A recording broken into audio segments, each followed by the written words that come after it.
St. Paul says in our second reading today that we are not to conform ourselves to this age, but to be transformed by the renewal of our minds.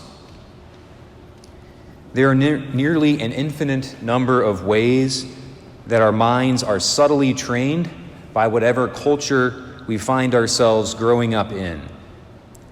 Some things do fall into the category of things that we can know are wrong, just by ourselves.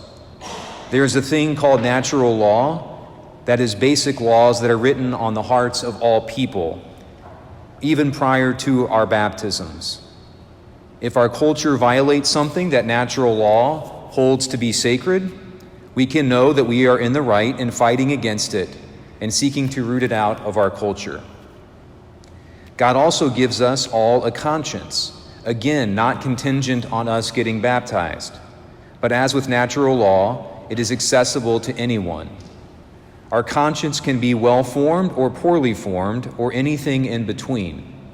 And the Church urges us to have a well-formed conscience.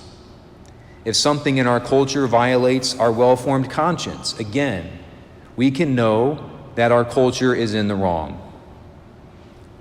But humility is to admit that there are things in our culture that we can't see.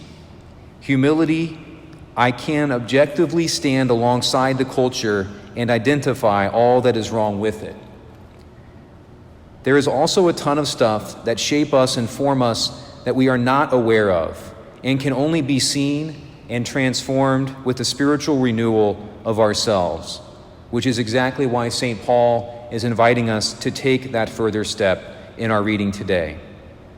The Church in Jesus Christ stand beyond our culture and thus serve as fully capable of pointing out to us the things in our culture that need to change.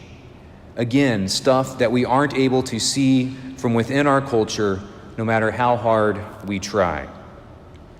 Peter is guilty of thinking as human beings do and not as God does. May the same not be said of us.